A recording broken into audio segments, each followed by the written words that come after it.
Hello everyone, Vinayak classes Prayagraj के YouTube channel पर मैं दीप्ति सिंह आप सभी का हार्दिक स्वागत करती हूं। तो जैसा कि आप सभी को पता है कि हमारी सीटेट की क्लास की शुरुआत हो चुकी है। तो हम लोग सीटेट में एक 30 दिन का चैलेंज एक्सेप्ट कर रहे हैं। आप लोग भी इस चैलेंज को एक्सेप्ट करिएगा। इसमें करना कुछ नहीं है, बस आपको 30 दिन तक मेरे साथ जुड़ना होगा। 30 दिन के बाद आप लोग खुद देखेंगे कि आप सीटेट के किसी भी प्रश्न पत्र को उठाइएगा, उसमें से आप 21 प्लस गारंटी के साथ करेंगे। और यदि आप लोग अपनी तरफ से भी थोड़ा सा एफर्ट लगा दें तो आप 27 या 28 प्लस जरूर करके आएंगे। तो चलिए बढ़ते हैं अपने प्रश्नों की तरफ और स्टार्ट करते हैं आज का पहला क्वेश्चन। तो आज का पहला क्वेश्चन है कि यदि किसी त्रिभुज के तीनों कोणों का अनुपात 3:4:8 है तो सबसे बड़े कोण का मान ज्ञात कीजिए। अब इसमें करना क्या है, सबसे पहले देखिए ये त्रिभुज के जो तीनों कोण हमें दिया हुआ है वो अनुपात में दिया हुआ है। और अनुपात मैंने आपको बता रखा है कि अनुपात हमें एग्जैक्ट वैल्यू नहीं देता है, अनुपात हमें यूनिट बताता है। तो अगर हमें इसे एग्जैक्ट वैल्यू मानना होगा तो हम त्रिभुज के तीनों कोण जब मानेंगे तो वो तीनों कोण हमारे पास कितने आ जाएंगे, संख्या, अगर अनुपात में संख्या दी हुई है उसको हमें एग्जैक्ट संख्या में माननी है तो हम संख्या के साथ यक्स चिपका कर मानते हैं, यानी उस संख्या के साथ यक्स को जोड़ देंगे, उसके बाद वह संख्या हमारी एग्जैक्ट हो जाती है। तो कोण हमारा एक हो गया 3x और दूसरा हो गया 4x और तीसरा हो गया 8x, यानी यही तीनों कोण हमारे पास हैं, 3x 4x और 8x। अब आप लोग क्या करेंगे, तो अब आप लोगों को पता होगा कि त्रिभुज के तीनों अंतःकोणों का योग कितना होता है, 180 अंश होता है। तो तीन कोण हमारे पास हैं 3x plus 4x plus 8x, तो तीनों कोणों का योग कितना हो जाएगा, 180 अंश। ये तो आपको पता है कि त्रिभुज के तीनों अंतःकोणों का योग 180 अंश होता है। तो अब यहाँ से क्या करेंगे, यहाँ से देखिए 4 3 7 और 7 और 8 कितना हो गया, 15 यक्स बराबर 180। तो यक्स बराबर कितना आ जाएगा, यहाँ से 180 हो गया और इस 15 का जब हम लोग पक्षांतर करेंगे तो 15 यक्स के साथ गुणे में है, इसका पक्षांतर भाग हो जाएगा। अब यहाँ से अगर 15 से काटे तो 15 एक अन्नम 15 और 3 बचा तो 15 दुना के 30, यानी 12 बार में 15 से 180 कट गया। यक्स की वैल्यू हमारे पास कितनी आ गई, 12। अब हमें तीनों कोण देखने हैं, तीनों कोण में पूछा है कि सबसे बड़े कोण का मान। अब 3x 4x और 8x में सबसे बड़ा कोण कौन सा होगा, 8x होगा, क्योंकि 3x छोटा होगा और 4x भी छोटा होगा। तो अब 8x में, यानी ये सबसे बड़ा कोण हमारे पास आ गया 8x। अब 8 गुणा यक्स की वैल्यू रख देंगे तो यक्स की वैल्यू हमारे पास निकल कर आई है 12। तो यक्स के स्थान पर हम लोग कितना रख देंगे, 12। अब 12 का गुणा 8 में करेंगे तो 12 8 कितना हो गया, 96, यानी सबसे बड़ा कोण जो हमारा निकल कर आया वो कितना आया है, 96। तो 96 किस ऑप्शन में है, ऑप्शन सी में, यानी ऑप्शन सी हमारा बिल्कुल सही जवाब हो जाएगा। अगले प्रश्न पर चलते हैं 17वें पर। तो प्रश्न संख्या 17 क्या कह रहा है कि निम्नलिखित में से किस आकृति में 4 भुजाएं और 4 शीर्ष होते हैं और उसकी आमने सामने की भुजाएं बराबर होती हैं लेकिन सभी भुजाएं आपस में बराबर नहीं होती हैं। तो अब यहाँ से देखिए ये है वर्ग। तो वर्ग हम लोग कैसे बनाते हैं, वर्ग बनाते हैं, वर्ग की जो है वर्ग ऐसे बनाते हैं और आगे है आयत। तो आयत कैसे बनाएंगे, आयत देखिए इस प्रकार से बनाते हैं। और त्रिभुज की बात करें तो त्रिभुज ऐसे बनता है और वृत्त की बात करें तो वृत्त इस प्रकार बनता है।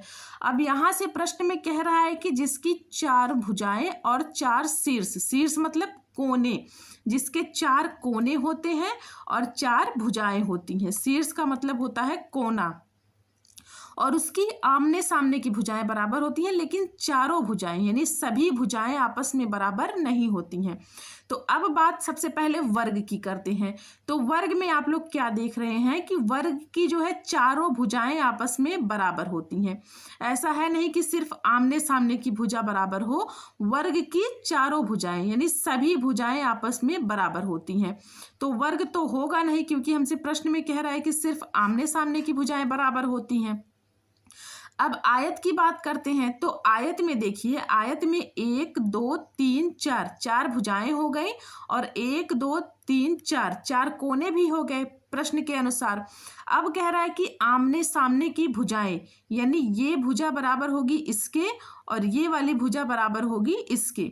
तो आयत में देखिए आमने सामने की भुजा आपस में बराबर हो रही है, लेकिन सभी भुजाएं आपस में बराबर नहीं है। अब आप लोग देखिए ये चारों भुजाएं आपस में बराबर थोड़ी ना है, ये वाली भुजा बराबर है इसके और ये वाली भुजा बराबर है इसके, यानी आमने सामने की भुजाएं बराबर हैं, लेकिन चारों भुजाएं यानी सभी भुजाएं आपस में बराबर नहीं है। तो जिस हिसाब से प्रश्न पूछा है उसके अकॉर्डिंग हमारा आंसर हो जाएगा ऑप्शन बी यानी आयत। अब त्रिभुज की बात करते हैं तो त्रिभुज में देखिए केवल 3 भुजाएं होती हैं। सबसे पहले तो इसमें 4 भुजाएं दिया हुआ है और त्रिभुज में हमारे पास केवल 3 भुजाएं और 3 कोने होते हैं, तो त्रिभुज भी नहीं होगा। और वृत्त में इसमें ना कोई भुजा होती है ना कोई कोना होता है। तो प्रश्न के अकॉर्डिंग हमारे पास आंसर निकल कर क्या आ गया, आयत, यानी ऑप्शन बी हमारा बिल्कुल सही जवाब हो जाएगा। अगले प्रश्न पर चलते हैं। 18वें प्रश्न पर कह रहा है कि एक जोकर की टोपी या आइसक्रीम कोन किस त्रिविमीय ठोस आकृति यानी 3D का उदाहरण है।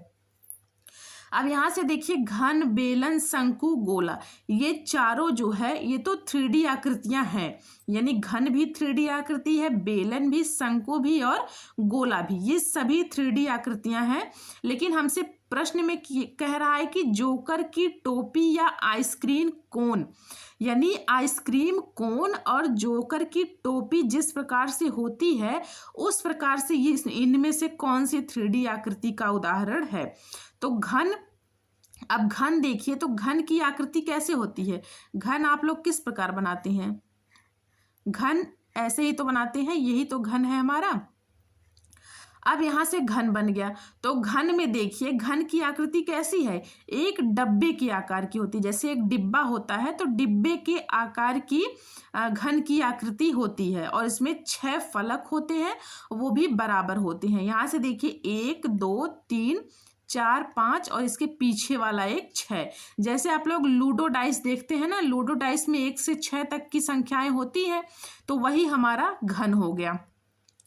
अब घन तो होगा नहीं क्योंकि यहाँ देखिए दिया है जोकर की टोपी या आइसक्रीम कोन, तो घन तो हमारा डिब्बे के आकार का होता है, यानी डिब्बे के जैसा होता है, तो घन गलत हो गया।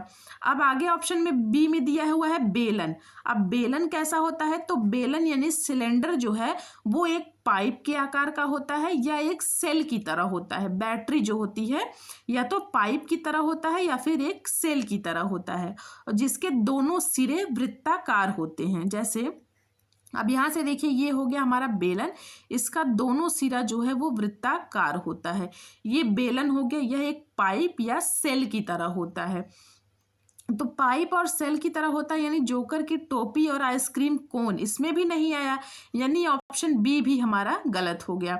अब ऑप्शन सी पर चलते हैं। शंकु, शंकु यानी कोन, कोन कैसा होता है, इसमें क्या होता है कि इसका आधार जो है वो वृत्ताकार होता है और ऊपरी भाग नुकीला होता है। जैसे ये देखिए ये इस टाइप का होता है, ये होता है हमारा कोन।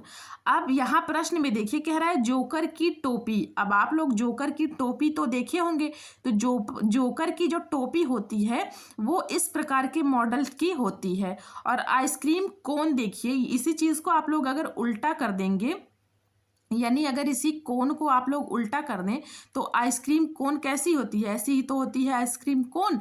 तो ये कोन या आइसक्रीम, जोकर की टोपी या आइसक्रीम कोन वो किसके आकार की होती है, यानी इसका उदाहरण कौन सा है 3D का, तो वो शंकु हो जाएगा। जोकर की टोपी और आइसक्रीम कोन जो है उसका उदाहरण किसका है, शंकु का उदाहरण है, तो ऑप्शन सी हमारा शंकु सही हो जाएगा।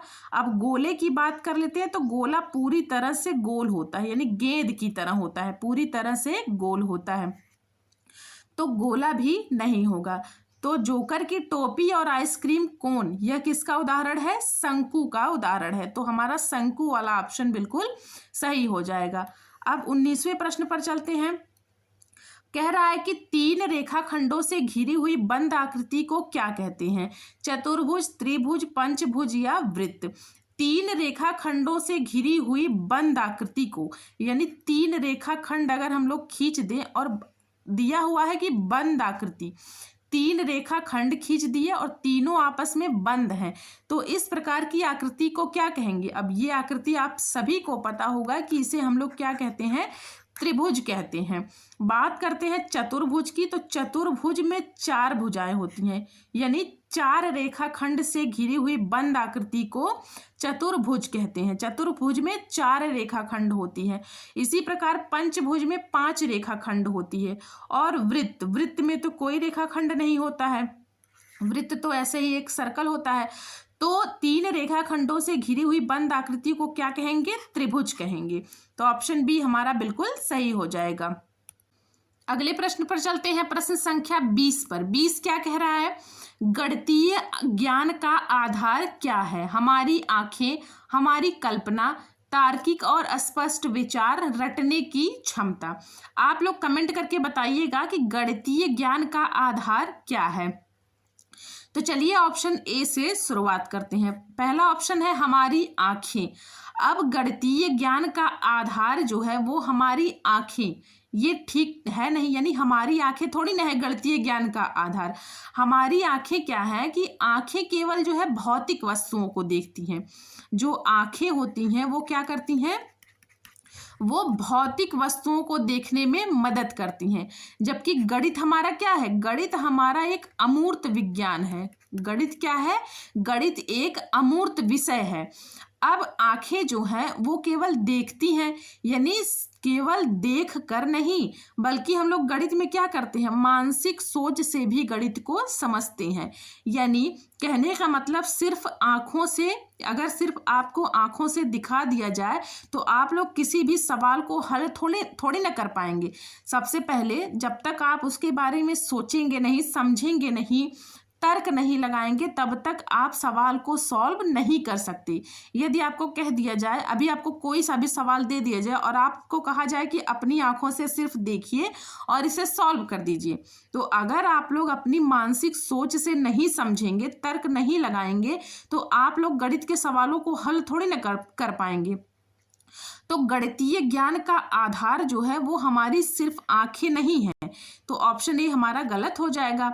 अब ऑप्शन बी पर चलते हैं, हमारी कल्पना।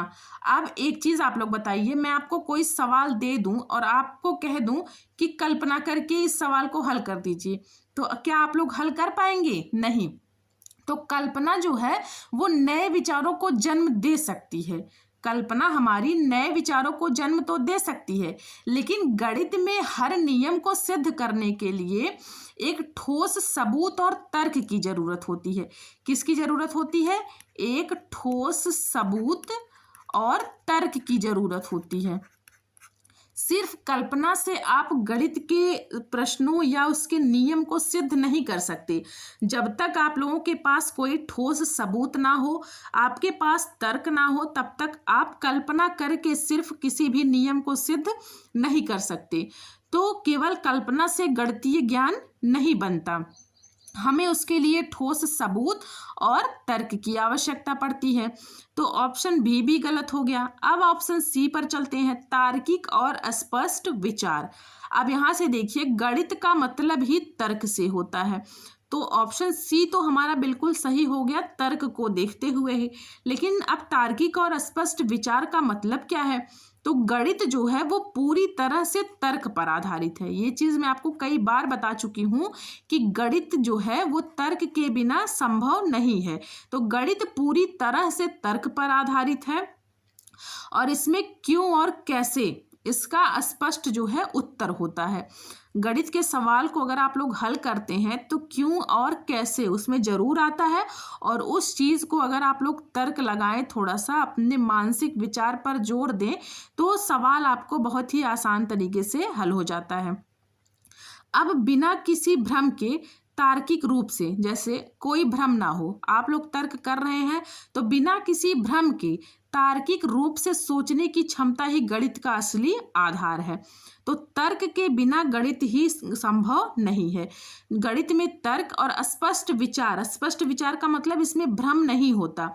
इसके जैसे अभी कोई फॉर्मूला हो गया या कोई नियम हो गया, उसमें क्यों और कैसे तो आएगा जरूर। अगर आप लोग तर्क करिए, कुछ विचार करिए, तो आप लोग उसको बड़ी ही स्पष्टता के साथ उस सवाल को हल कर ले जाएंगे। तो गणितीय ज्ञान का आधार जो है वो तार्किक और स्पष्ट विचार बिल्कुल सही जवाब हो जाएगा। आगे है रटने की क्षमता। अब मैंने आपको बताया था कि रटना जहां आपको दिख जाए उस ऑप्शन को आप लोग तुरंत काट दीजिए, क्योंकि रटना जो है यह बच्चों के लिए ठीक नहीं होता। तो रटना हमारा निगेटिव वर्ड है। रटना जहां आपको दिख जाए उस ऑप्शन को आप काट दीजिए। अब गणित को आप लोग रट कर नहीं सीख सकते। गणित में जो सूत्र आप लोग याद करते हैं, मान लीजिए चलिए सूत्र को आप लोग रट लिए, लेकिन रटने वाली चीज क्या होगी, जैसे आप लोग किसी सूत्र को रट लिए तो रटने के बाद वह चीजें ज्यादा दिन तक टिकती नहीं। उसको आप लोग 2-4 दिन रटेंगे, उसके बाद आप लोग भूल जाएंगे। लेकिन अगर किसी चीज को आप लोग तर्क से या अपनी मानसिक क्षमता के अनुसार उसे सीख रहे हैं, समझ रहे हैं, तो आप लोग उसे भूलेंगे नहीं। तो इसलिए रटने की क्षमता भी ऑप्शन हमारा गलत हो जाएगा। गणितीय ज्ञान का आधार क्या है, तार्किक और स्पष्ट विचार, यानी ऑप्शन सी हमारा बिल्कुल सही हो जाएगा। प्रश्न संख्या 21 क्या कह रहा है? 21 कह रहा है कि गणितीय भाषा का प्रमुख गुण क्या है? गणितीय भाषा का प्रमुख गुण अस्पष्टता है या सुस्पष्टता और सटीकता, कठिन शब्दावली, केवल प्रतीकों का प्रयोग। अब इसका जवाब आप लोग दीजिएगा कि सही आंसर क्या है। सबसे पहले ऑप्शन ए पर चलते हैं, अस्पष्टता। अब अस्पष्टता क्या कह रहा है? गणित में जैसे कोई भी गणित का सवाल हो उसमें भ्रम या डाउट की कोई जगह नहीं होती। जैसे किसी भी सवाल को आप लोग सॉल्व कर रहे हैं, अगर आपको उसके नियम, कानून, सूत्र, फॉर्मूले सब कुछ पता है तो उसमें भ्रम या डाउट होने की कोई संभावना ही नहीं होती। इसका नियम हर जगह एक समान होता है। गणित के जो नियम होते हैं वो हर जगह एक समान होते हैं, तो इसलिए यह अस्पष्ट नहीं हो सकता। गणित भाषा जो है बिल्कुल अस्पष्ट भाषा है। ऑप्शन ए गलत हो गया। अब ऑप्शन बी पर चलते हैं, सुस्पष्टता और सटीकता। तो गणित की भाषा जो है वो बिल्कुल साफ और सटीक होती है, यानी एकदम क्लियर होती है और एक्यूरेट होती है। जैसे अब आप लोग देखिए, जैसे 2 + 3 अगर बराबर 5 है तो ये 2 + 3 हमेशा और हर जगह बिल्कुल सटीक और साफ रहेगा। यानी 2 + 3 आप लोग चाहे जहां 2 + 3 करिए बराबर 5 ही आएगा।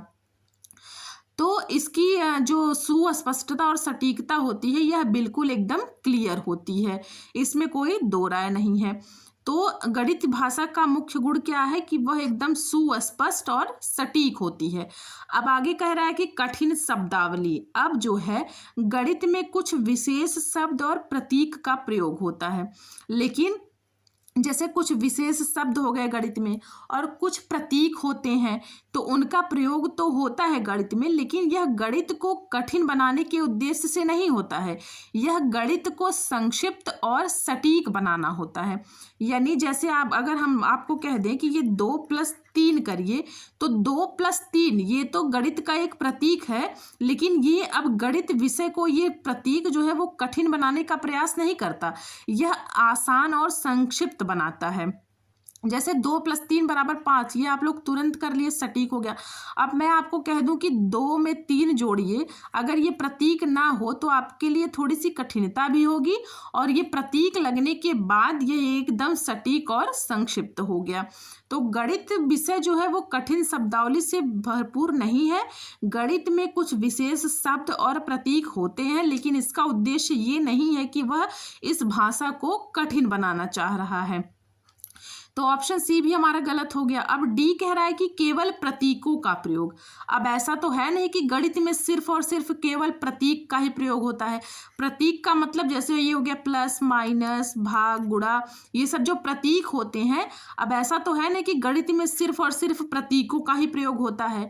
अब इसमें देखिए परिभाषाएं भी होती हैं, संख्याओं और कथनों का भी उपयोग होता है। तो गणित में केवल केवल शब्द जो है, किसी भी विषय में यदि केवल शब्द लग गया तो वह उस विषय को एक सीमित बना देता है। तो केवल प्रतीकों का प्रयोग नहीं है, इसमें परिभाषाएं, संख्याओं और कथनों का भी प्रयोग किया जाता है। तो केवल प्रतीक कहना गलत हो जाएगा। तो ऑप्शन डी भी गलत हो गया। अब गणित भाषा का प्रमुख गुण क्या है? ऑप्शन बी बिल्कुल सही हो जाएगा, सुस्पष्टता और सटीकता। अगले प्रश्न पर चलते हैं, प्रश्न संख्या 22 पर कह रहा है कि उस कोण का मान ज्ञात कीजिए जो अपने पूरक कोण के बराबर है। तो अब यहां से देखिए, अपने पूरक कोण के बराबर है। तो सबसे पहले आप लोग ये बताइए कि ये पूरक कोण क्या है। तो पूरक कोण क्या होता है कि किन्हीं दो कोणों का योग कितना हो, 90 डिग्री हो, वही हमारा पूरक कोण होता है। पूरक कोण का मतलब क्या होता है कि किन्हीं दो कोणों का योग 90 अंश हो, तो वो हमारे पूरक कोण होते हैं। अब प्रश्न में कह रहा है कि उस कोण का मान बताइए जो अपने पूरक के बराबर है। तो हम मान ले रहे हैं कि वह कोण जो है वो क्या है, यक्स है। आगे कह रहा है कि अपने पूरक के बराबर है, यानी जब किन्हीं दो कोणों का योग 90 डिग्री होता है तो एक कोण हमारे पास यक्स है। यहां से देखिए, एक सेकेंड, यहां से देखिए, एक कोण हमारे पास यक्स है जो हमने अभी मान रखा है, और दूसरा कोण कह रहा है कि अपने पूरक कोण के बराबर है। तो इस यक्स का पूरक कोण यानी यक्स ही होगा, यक्स का पूरक कोण यक्स ही होगा। तो इन दोनों का योग बराबर कितना हो जाएगा, 90 डिग्री। मैंने अभी आपको बताया ना कि किन्हीं दो कोणों का योग यदि 90 अंश हो जाए तो वो हमारा पूरक कोण कहलाता है। तो यक्स अंश ये हम कोण माने हुए हैं, और दूसरा ये यक्स कहाँ आया, ये प्रश्न में कहा है कि दूसरा कोण जो है वह अपने पूरक के बराबर है, यानी ये यक्स जो है इसका पूरक यक्स हो जाएगा। तो यक्स प्लस यक्स बराबर 90 हो गया है, यानी ये 2 यक्स बराबर 90 हो गया। यक्स और यक्स जुड़ गया, 2 यक्स। तो यक्स बराबर कितना आ जाएगा, ये 90 हो गया, और इस 2 का पक्षांतर कर देंगे तो 2 यक्स के साथ गुणे में है, इसका पक्षांतर भाग हो जाएगा। अब यहाँ से 90 में 2 से भाग करेंगे, 2 चौके 8, 2 पंचे 10। यक्स की वैल्यू हमारे पास निकल कर आ गई कितनी, 45। तो 45 किस ऑप्शन में है, ऑप्शन बी में। अब यहाँ से देखिए, अगर यक्स की वैल्यू हम लोग 45 रख दें तो ये 45 और प्लस 45 देखिए बराबर 90 आ गया कि नहीं आ गया। तो यानी वह कोण कौन सा है, 45 अंश का कोण है। तो 45 ऑप्शन बी हमारा बिल्कुल सही हो जाएगा।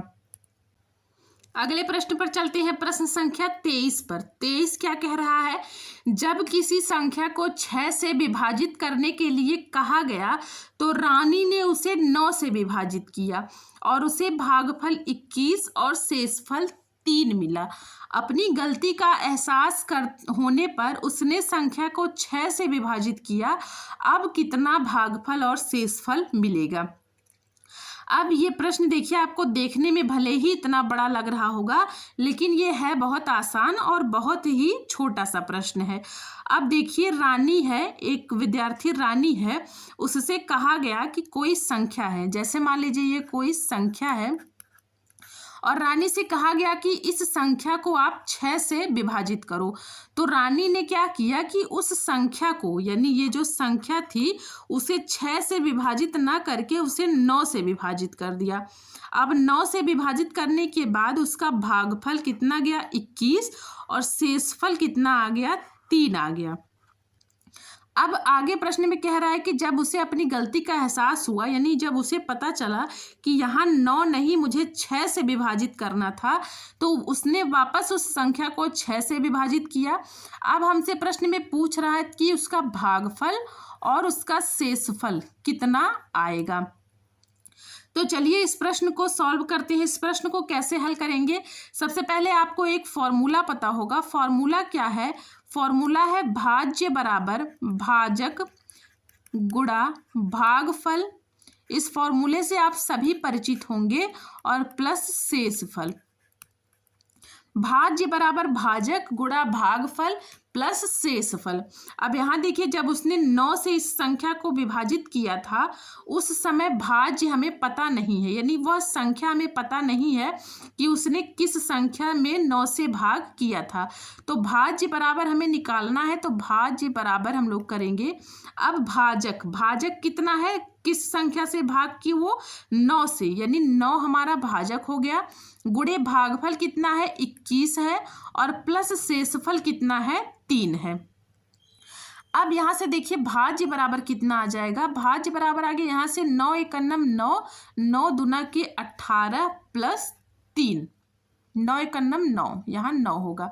तो अब हमारे पास भाज्य निकल कर कितना आ गया, यहाँ से 9, 10, 2, 12, यानी 2 आया, 8, 1, 9 और 1, यानी भाज्य हमारे पास निकल कर आ गया 192।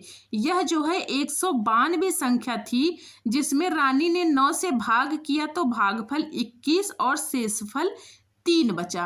अब कह रहा है कि उसे अपनी गलती का एहसास होने के बाद उसने उसी संख्या में 6 से भाग किया, यानी जो रानी गलती से 9 से भाग कर दी थी अब वह वापस अपनी गलती को सुधारने के लिए 6 से भाग करती है। तो 6 से भाग करने के बाद पूछ रहा है शेषफल कितना बचेगा। वह संख्या हमारे पास कितनी है, 192। तो अब 192 में 6 से भाग करके देखते हैं। तो यहाँ से देखिए 6 तिया के 18 हो गया और 1 बचा, 2 उतारे, 6 दूना के 12, ये कट के 0 आ गया। अब प्रश्न में कह रहा है कि उसी संख्या से जब 6 से भाग दी तब भागफल कितना गया, तब भागफल 32 गया और शेषफल हमारे पास कितना आया, 0 आया। यानी वह संख्या हमारी 192 थी, तो 192 में जब रानी ने 9 से भाग किया था तो भागफल 21 और शेषफल 3 आया। वापस जब उसने उसी संख्या में यानी 192 में जब 6 से भाग किया तो भागफल 32 और शेषफल 0 आया।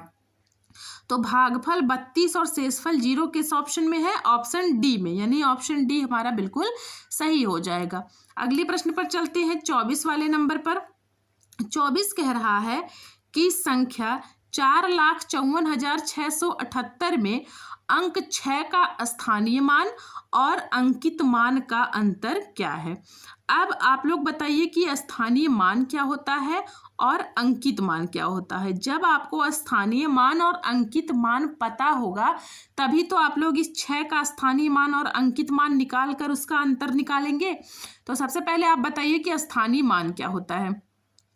अब अगर स्थानीय मान की बात करें तो किसी संख्या में यानी किसी अंक का वह मान जो उसके स्थान के आधार पर तय होता है। स्थानीय मान का मतलब होता है प्लेस वैल्यू।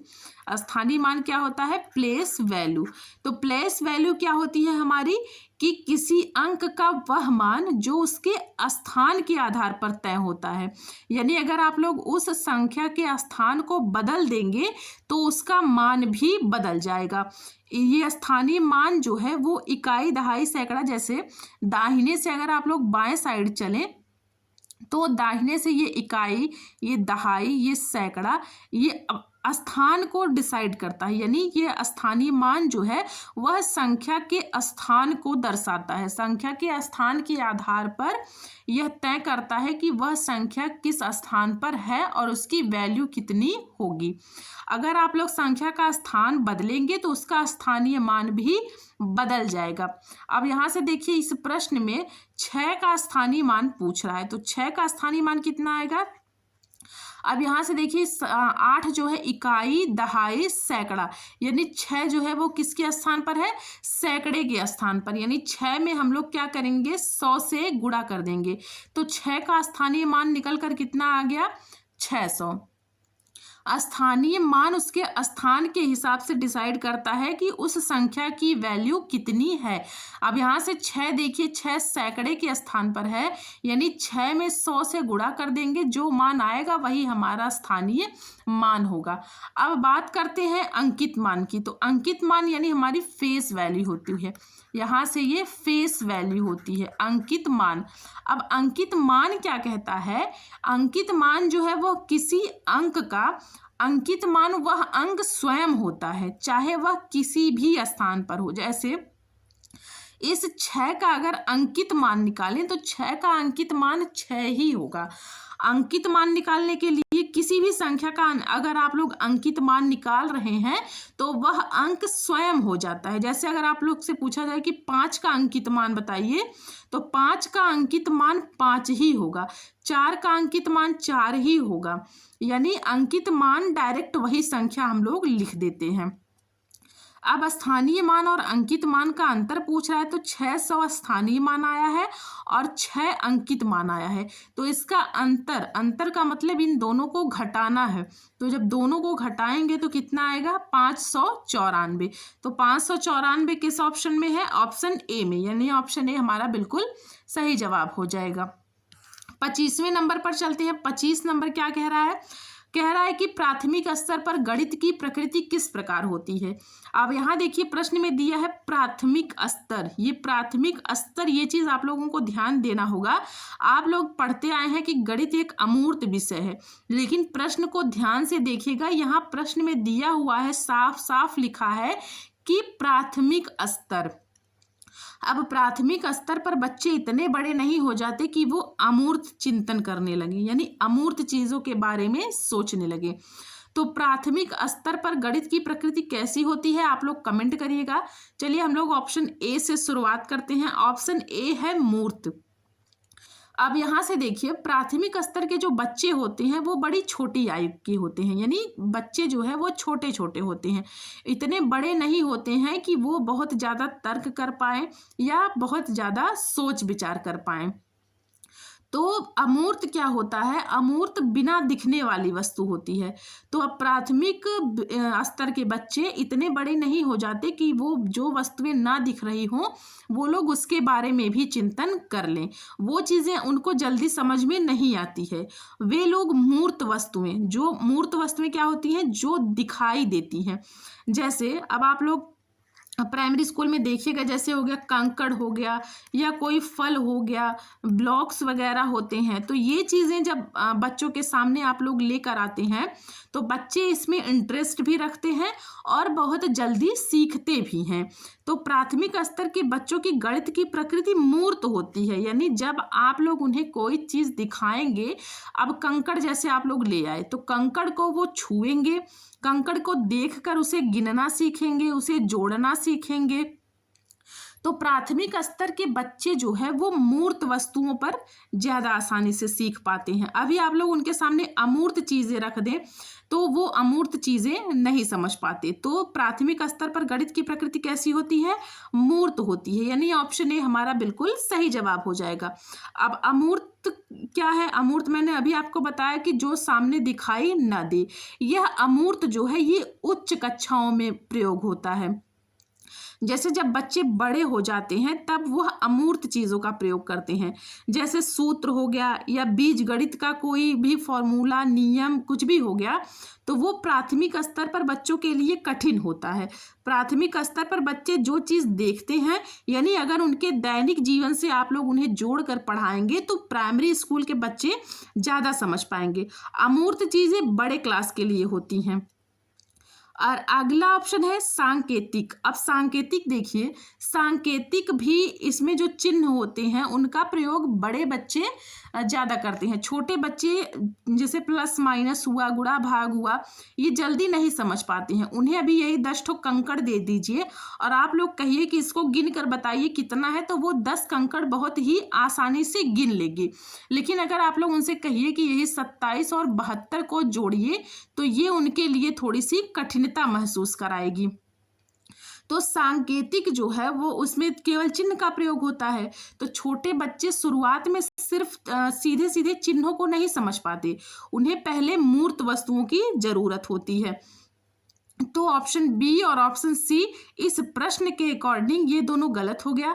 अब ऑप्शन सी है तार्किक। अब यहाँ से देखिए, अब आप लोग कहेंगे कि मैम आप तो हमेशा बताती हैं कि गणित जो है वो तर्क पर आधारित है। तो तर्क पर आधारित तो है, गणित की प्रकृति हमेशा तार्किक होती है, लेकिन जो प्राथमिक स्तर पर बच्चे हैं वो तर्क भी सामने रखी हुई वस्तुओं पर करते हैं। जैसे अगर आप लोग कंकड़ रख दिए या फल रख दिए, ब्लॉक्स रख दिए, तो प्राइमरी स्कूल के बच्चे जब मूर्त चीज़ों को देखते हैं तभी उस पर तर्क कर पाते हैं। अगर कोई चीज़ ना दिख रही हो, अगर आप लोग उस पर कह दीजिए बच्चों को कि आप लोग उस पर तर्क करिए, तो बच्चे उस पर तर्क नहीं कर पाएंगे, यानी कठिनता महसूस करेंगे। तो गणित तार्किक तो है, लेकिन प्रश्न में देखिए कह रहा है ना कि प्राथमिक स्तर के लिए, तो प्राथमिक स्तर के लिए तर्क जो है वो मूर्त पर आधारित है, यानी मूर्त वस्तुओं को जब आप लोग दिखाएंगे तो उस पर बच्चा तर्क कर लेगा, लेकिन अगर वही चीजें अमूर्त होंगी तो बच्चा जो है तर्क करने में कठिनाई महसूस करेगा। तो इस प्रश्न के अकॉर्डिंग हमारा आंसर हो जाएगा ऑप्शन ए, मूर्त। अगले प्रश्न पर चलते हैं, प्रश्न संख्या 26 पर। 26 क्या कह रहा है? अब 26 देखिए, 26 कह रहा है कि अनुक्रम 0 1 2 3 5 8, ये 12 नहीं होगा बेटा, यहाँ 13 होगा। 5 8 13 21 34। अब इसके आगे वाली संख्या, यहाँ एक क्वेश्चन मार्क है, एक बॉक्स खाली है, पूछ रहा है कि अगली संख्या क्या होगी, यानी 34 के बाद जो आने वाली संख्या है वही हमसे पूछ रहा है कि यहाँ क्या भरा जाएगा।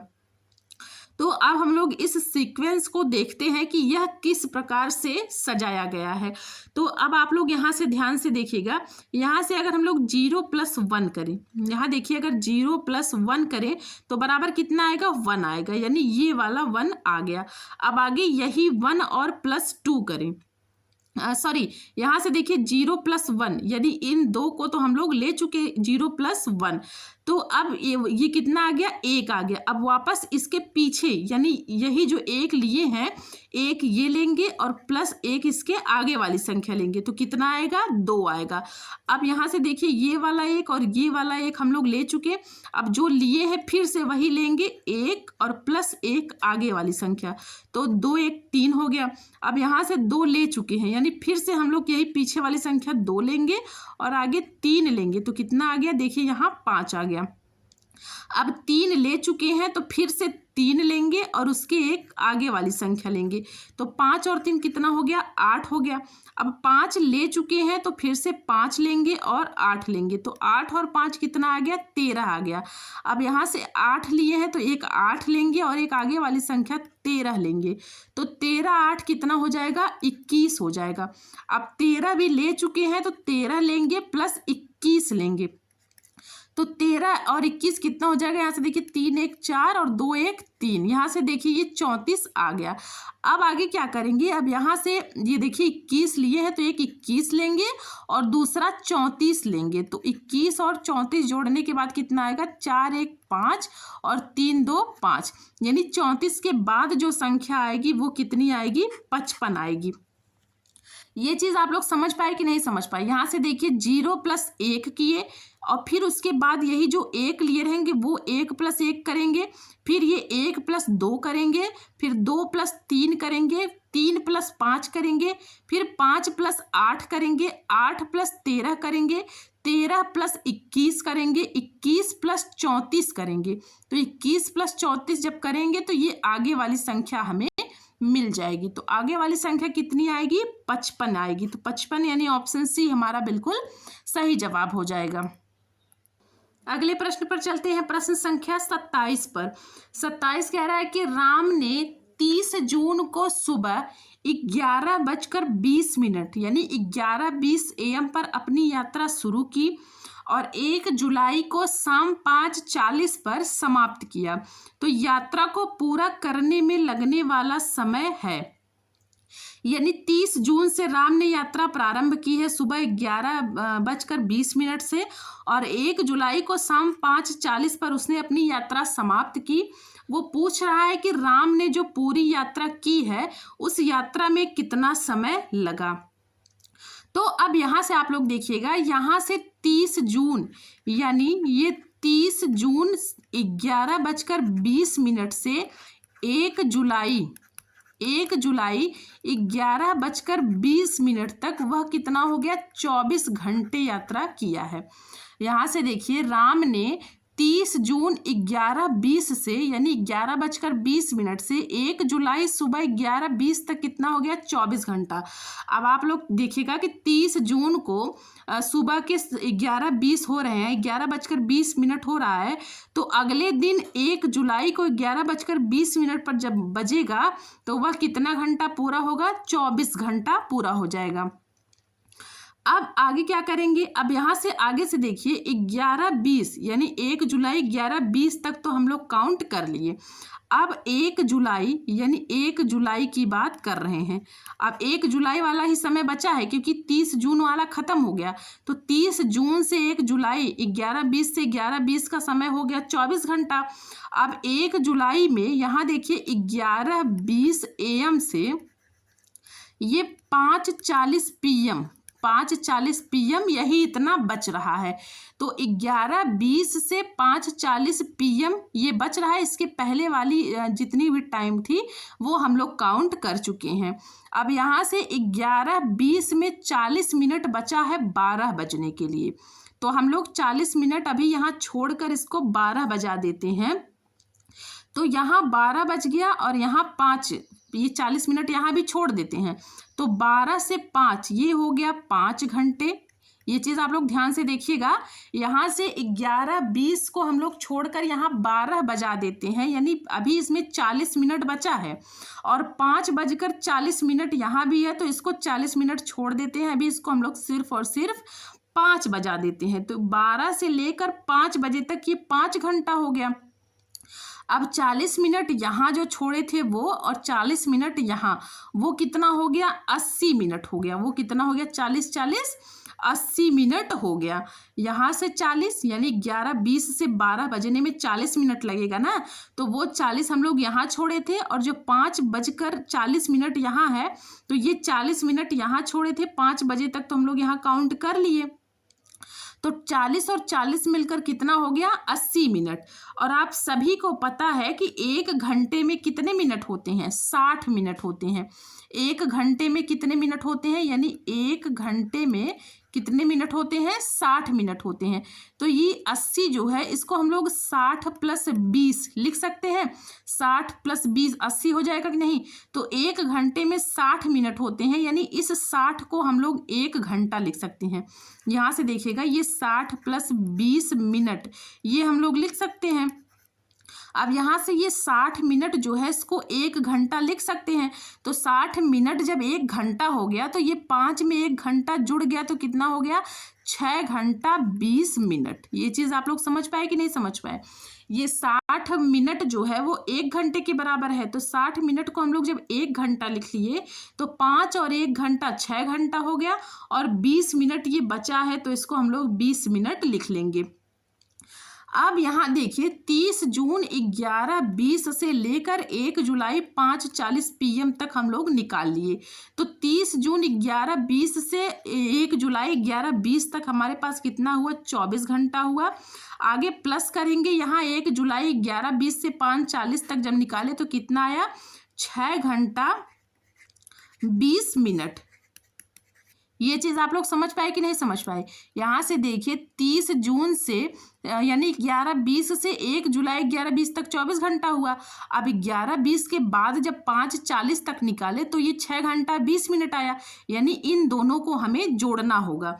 तो 24 और 6 कितना हो गया? 30। तो ये हो गया 30 घंटा और 20 मिनट।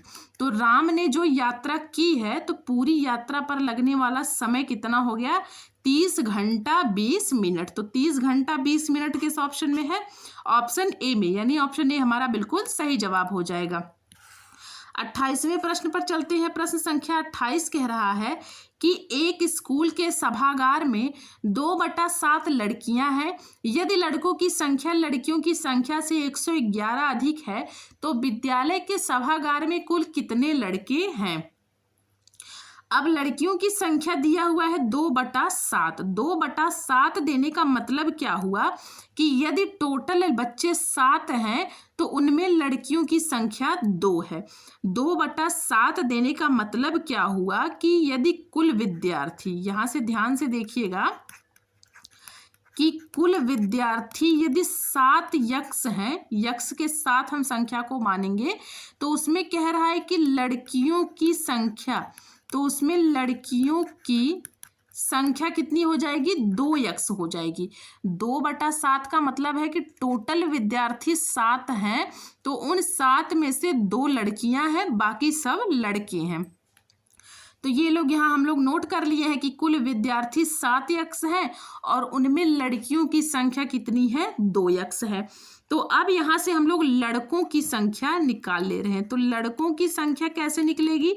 यहाँ से लड़कों की संख्या बराबर हो जाएगा कुल जितने विद्यार्थी हैं, यानी कुल विद्यार्थी में से यदि हम लोग लड़कियों की संख्या को घटा दें, टोटल विद्यार्थी आपके पास कितने हैं? 7 यक्ष हैं, और 7 यक्ष में से यदि लड़कियों को निकाल दें तो जो संख्याएं बचेंगी वो सिर्फ लड़के होंगे। तो कुल विद्यार्थी 7 यक्ष हैं, इनमें से -2 यक्ष लड़कियों को निकाल दिए, तो जो 5 यक्ष बचे हैं वो कौन है? वो लड़कों की संख्या है।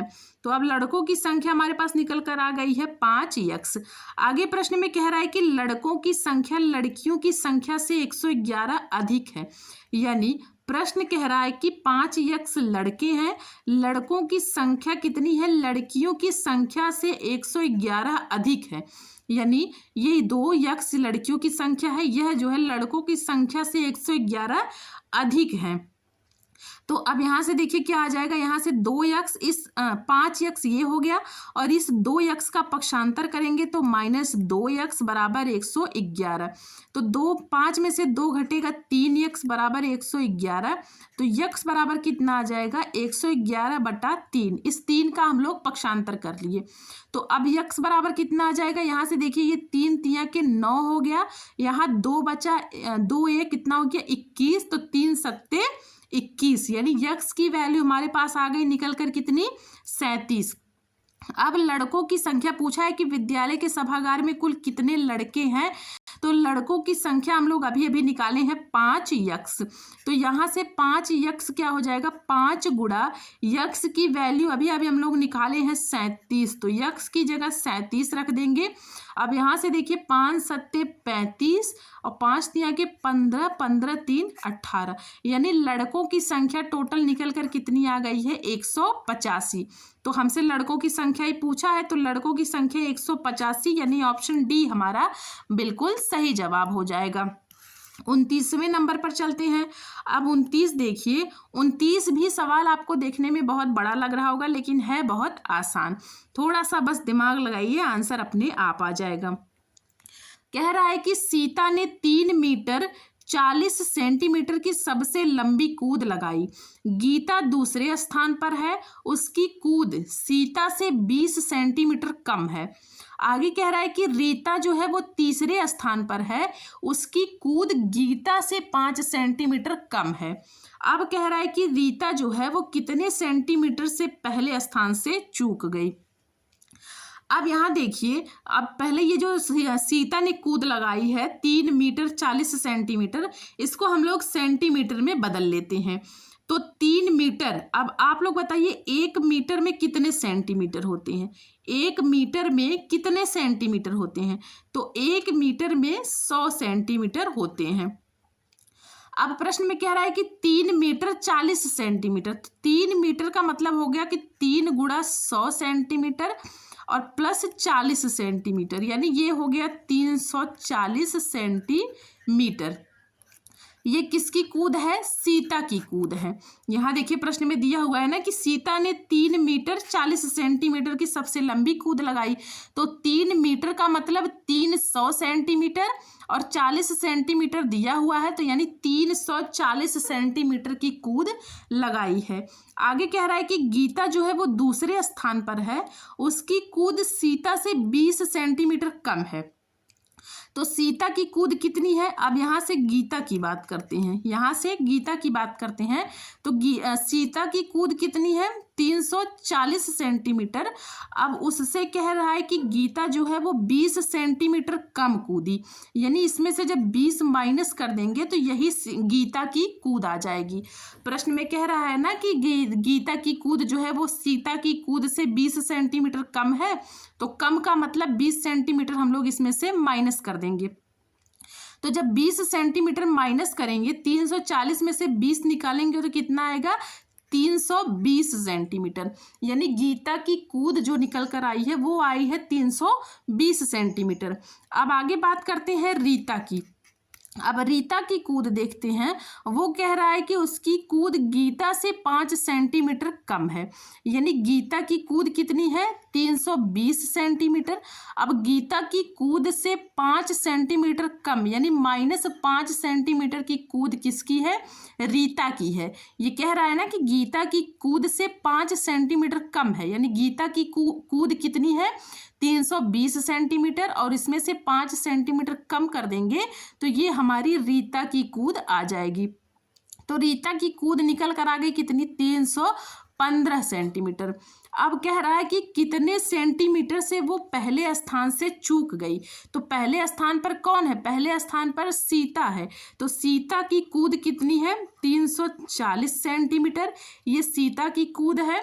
अब कह रहा है कि रीता जो है वो कितने नंबर से पहले स्थान से छठी है। तो रीता की कूद कितनी है? 315 सेंटीमीटर।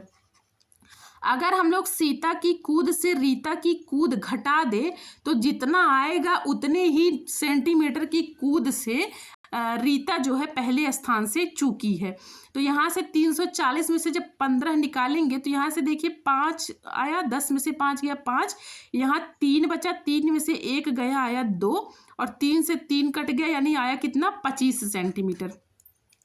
तो रीता की कूद जो है वो 25 सेंटीमीटर से पहले कूद से चूक गई। पहली कूद 340 सेंटीमीटर थी और रीता की कूद आई है 315 सेंटीमीटर। यदि रीता 25 सेंटीमीटर और कूद गई होती तो वो 340 यानी पहले स्थान पर आ गई होती। तो रीता जो है कितने सेंटीमीटर से चूकी है? 25 सेंटीमीटर। तो 25 सेंटीमीटर किस ऑप्शन में है? ऑप्शन बी में, यानी ऑप्शन बी हमारा बिल्कुल सही जवाब हो जाएगा। प्रश्न संख्या 30 पर चलते हैं। ये इस क्लास का आखिरी प्रश्न है, इसका जवाब आप लोग दीजिएगा। सवाल बहुत ही आसान है। यहाँ प्रश्न में कह रहा है कि निम्नलिखित में से संख्या 3 से पूरी तरह विभाजित होगी। अब 3 से विभाज्यता का नियम, 3 से विभाज्यता का नियम आप लोग बताइएगा। विभाज्यता के नियम को मैं बहुत ही अच्छे तरीके से बता चुकी हूँ। मेरी वीडियो पड़ी होगी विनायक क्लासेस प्रयागराज के यूट्यूब चैनल पर। आप लोग वहाँ से जाकर विभाज्यता के नियम वाली वीडियो ज़रूर देख लीजिएगा। वहाँ मैंने जितने भी इम्पॉर्टेंट विभाज्यता के नियम हैं उन सब की चर्चा कर चुकी हूँ। तो यहाँ देखिएगा 3 से विभाज्यता का नियम क्या कहता है कि अंकों का योग, यहाँ 3 से विभाज्यता का नियम कहता है कि अंकों का योग जो है वो 3 से कटना चाहिए। तो अब ये जो ABCD ऑप्शन दिया हुआ है इसमें से देखिए कि किन अंकों का योग, यानी किस संख्या के अंकों का योग 3 से पूरी तरह विभाजित हो रहा है। तो ऑप्शन ए देखते हैं। अब यहाँ से देखिए ये 5 4 9, 9 1 10, 2 12, 1 13। तो यहाँ 13 आ गया संख्याओं का योग। तो 13 तो 3 से कटेगा नहीं। अब अगले ऑप्शन पर चलते हैं।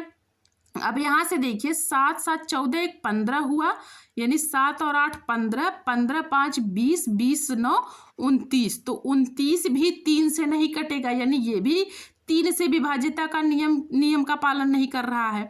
अब आगे देखते हैं। यहाँ से देखिए 2 1 3 हो गया, 3 3 6, 6 4 10, 10 5 15। अब 15 देखिए ये 3 से पूरी की पूरी तरह कट जाएगा, यानी ऑप्शन सी जो है वो बिल्कुल सही हो जाएगा, यानी यह संख्या जो है 3 से कट जाएगी। यदि अंकों का योग 3 से कट जा रहा है तो वह पूरी की पूरी संख्या 3 से कट जाएगी। अब ऑप्शन डी देखिए, यहाँ से देखिए 6 5 11 1 12 13 14। अब यहाँ से 14 देखिए ये भी 3 से नहीं कटेगा, यानी ऑप्शन सी जो है वो हमारा बिल्कुल सही जवाब हो जाएगा। तो आप लोग आज 30 प्रश्न को हल किए हैं, 30 नहीं 15 प्रश्नों को हल किए हैं, 15 आज और 15 कल। तो आज के 15 प्रश्न में से आप लोग बताइएगा कि आप लोग कितने प्रश्नों के जवाब सही दे पाए हैं। आप लोग जो हम लोग 30 दिन का चैलेंज लिए हैं उसको आप लोग जरूर एक्सेप्ट करिएगा। 30 दिन तक आप लोग लगातार मेरे साथ जुड़िएगा, आप लोग खुद अपने आप में देख पाएंगे कि आप कितनी अच्छे तरीके से अब प्रश्नों को हल कर पा रहे हैं। विश्वास रखिएगा, प्रश्न बहुत ही अच्छे लेकर आऊंगी आपके बीच। तो क्लास में ज़रूर जुड़िएगा, अपनी सक्रियता को हमेशा बनाए रखिएगा। तो कैसी लगी आपको मेरी क्लास कमेंट करके ज़रूर बताइएगा। अगर क्लास आपको अच्छी लगी हो तो क्लास को एक लाइक भी ज़रूर कर दीजिएगा। और जितने भी आपके जो मित्र दोस्त हैं, अगर वो सीटेट की तैयारी कर रहे हैं या करना चाह रहे हैं तो आप लोग उनको ये वीडियो शेयर ज़रूर करिएगा और उन्हें बताइएगा कि वो विनायक क्लासेस से ज़रूर जुड़ें। तो चलिए आज के लिए इतना ही, मिलती हूँ एक नई क्लास में एक नई जानकारी के साथ। आप सभी का बहुत बहुत धन्यवाद।